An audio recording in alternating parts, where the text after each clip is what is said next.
जमलेल्या माझ्या सर्व मराठी बांधवांनो, भगिनींनो आणि मातांनो, प्रचार सभा घ्यायला जरा सुरुवात करायला उशीर झाला आणि उशिरा सुरुवात करण्याचं कारण म्हणजे माझा मुलगा अमित हॉस्पिटलमध्ये होता, त्याच्यामुळे मला बाहेर पडता आलं नाही. आता तो घरी आलाय आणि ठीक आहे, व्यवस्थित आहे.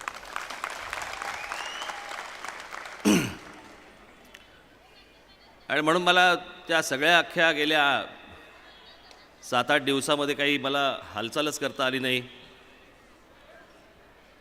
घर ते हॉस्पिटल, हॉस्पिटल ते घर, घर ते हॉस्पिटल.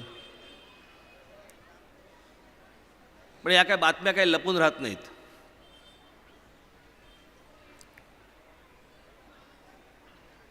पक्षातल्या जवळपास सगळ्यांना, उमेदवारांना, पदाधिकाऱ्यांना, सर्वांना या गोष्टीची कल्पना होती.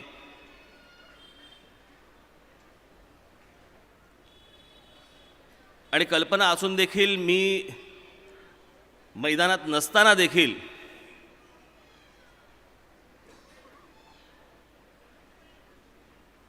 ते ज्या प्रकारचा सर्वजण प्रचार करतायत, कुठेही त्याच्यामध्ये खंड पडू दिला नाही त्यांनी. याबद्दल मी महाराष्ट्रातले जेवढे उमेदवार आहेत त्या सर्वांचं मी अभिनंदन करतो.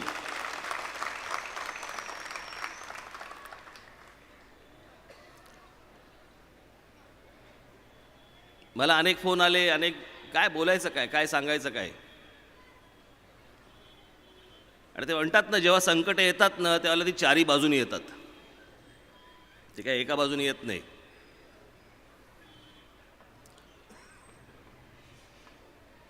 पण त्या संकटांवरती मात करणं हे आपलं काम आहे.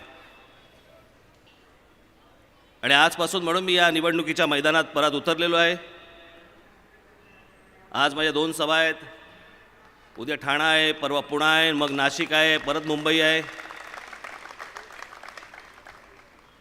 आणि इतक्या दिवसामध्ये मी पण जरा बघत होतो काय काय चाललंय. 2 कोंबडी झुंजत होती. निवडणुका संपले की दाणे टाकले की टेपायला परत सुरुवात एकमेकांबरोबर.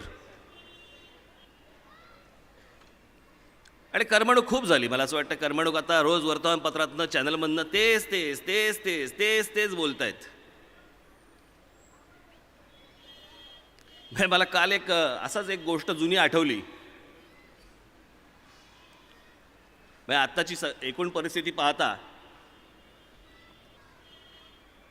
आपले मधुकर सरपोतदार होते ना, त्या मधुकर सरपोतदारांच्या एकदा शाखेमध्ये एक काहीतरी स्थानिक कुठला तरी तिथला वाद होता. आणि 2 जण बसले होते, दोघांमध्ये भांडणं होती. अनेकदा असतात नाही का, शाखांमध्ये काही गोष्टी असतात, तशी भांडणं होती.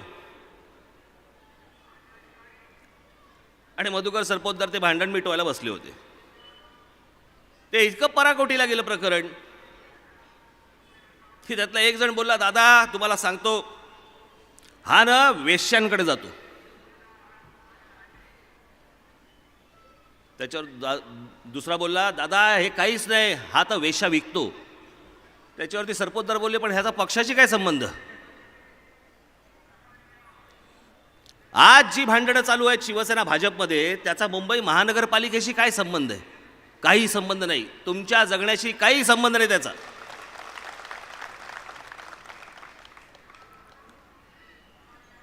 रोजच्या रोज ही जी शहरं बकाल होत आहेत, या बकालपणाबद्दल कोणी बोलायला तयार नाही.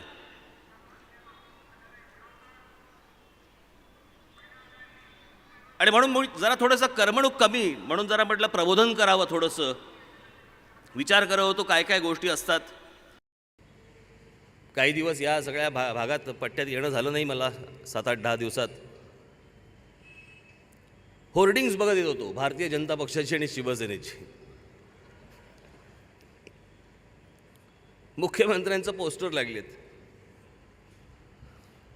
हा माझा शब्द आहे. अरे शब्द त्या माणसाने द्यायचा असतो जो स्वतःच्या जीवावरती त्या खुर्चीवरती बसतो, स्वतःच्या हिमतीवर त्या खुर्चीवर बसतो.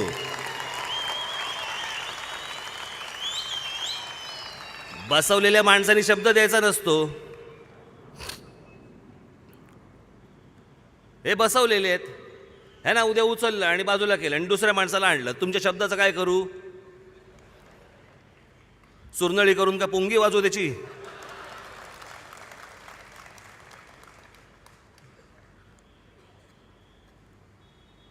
कुठल्या खुर्चीवर बसलोय आपण? कोणामुळे बसलोय? कोणी आपल्याला बसवलंय? बरं, वरती विचारलं का शब्द द्यायच्या आधी की मोदी साहेब शब्द देऊ का? एवढ्यात तर उचलणार नाही ना मला. त्या देवेंद्र फडणवीसांना बघितलं ना मला, की त्या शाळेतला मॉनिटर असतो ना,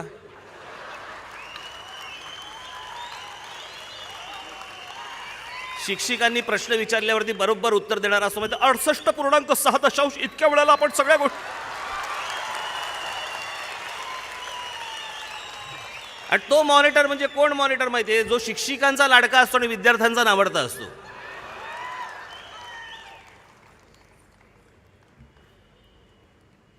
काय बोलतोय आपण? कोणासाठी शब्द देतोय? काय शब्द देतोय? बरं, तुम्ही तुमच्या शब्दावर कोणी विश्वास ठेवायचा?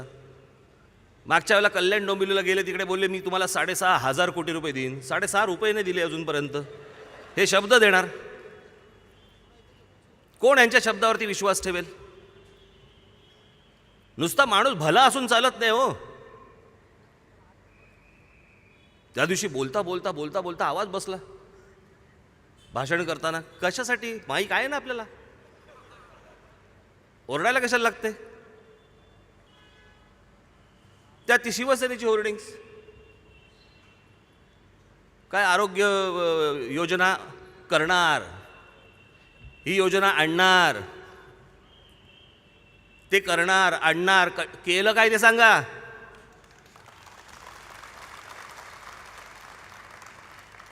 काय रोजच्या रोज फक्त आई आणि बहीण काढायची बाकी आहे. मुंबईचे प्रश्न बाजूला राहिले. मुंबईतल्या लोकांचे प्रश्न, रस्त्यांचे प्रश्न, फुटपाथचे प्रश्न, आरोग्याचे प्रश्न, शाळांचे प्रश्न, कॉलेजेसचे प्रश्न, मैदानांचे प्रश्न, बागांचे, सगळं बाजूला. वाटेल त्या विषयावर भांडतायत. त्याचा या शहराशी काय संबंध? हे कधी बोलतात, ते कधी बोलतात. हे बस करमणूक चालू आहे, करमणूक. त्याचा या शहराशी काही संबंध नाही आहे. या शहरातल्या प्रश्नांशी काही संबंध नाही आहे. तुमच्याशी तर नाहीच नाही.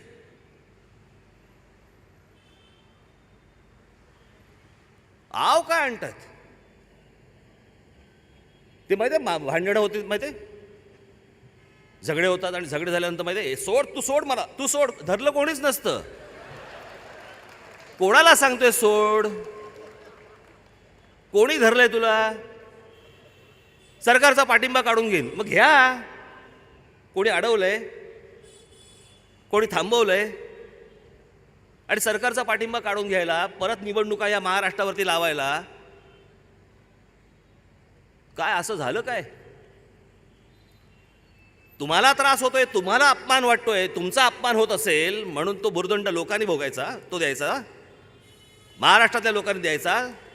तो खर्च महाराष्ट्रातल्या लोकांनी करायचा. त्यांनी त्या करामधनं जे कर भरलाय त्यातनं तो खर्च होणार, पैसा सगळा. लोकांचा काय संबंध? जनतेचा काय संबंध? भांडणं तुमची. आज मुंबईसारखं शहर, जगामधलं एक महत्त्वाचं, जवळपास 4थं का 5वं इतकं मोठं शहर, लोकसंख्या असलेलं मोठं शहर, या शहरातल्या लोकांना या सगळ्या गोष्टी कोणत्याही मिळत नाही आहेत. बाकीच्या शहरांमध्ये जाऊन बघा. मी मध्यंतरी एक फिल्म केली होती, 16 मिनिटाची डॉक्युमेंटरी फिल्म केली होती. त्याच्यामध्ये मी सांगितलं होतं की एक अत्यंत सुंदर शहर, उत्तम रस्ते, उत्तम बागा, उत्तम इमारती, चांगली हॉस्पिटल, चांगल्या शाळा, सगळ्या गोष्टी चांगल्या त्या शहरामध्ये. मग मी एक दुसरं शहर दाखवलं, त्या शहरामध्ये देखील उत्तम रस्ते, उत्तम हॉस्पिटल, उत्तम बागा, उत्तम मैदानं, उत्तम शाळा, सगळ्या गोष्टी उत्तम. आणि ती दोन्ही शहरं ज्यावेळेला मी दाखवली, ती दाखवल्यानंतर सांगितलं की यातलं हे पहिलं शहर, त्याचं नाव हिरोशिमा, आणि त्याचं दुसरं शहर, त्याचं नाव नागासाकी. ज्या शहरांवरती अमेरिकेने अणुबॉम्ब टाकल्यानंतर पण जर समजा ती शहरं जर इतकी सुंदर आणि चांगली घडू शकतात, तर मग आमच्या शहरावरती कधी बॉम्ब पडलाच नाही. मग आमची शहरं का खराब होत आहेत? मग तुम्हाला या सुविधा का नाही मिळतात?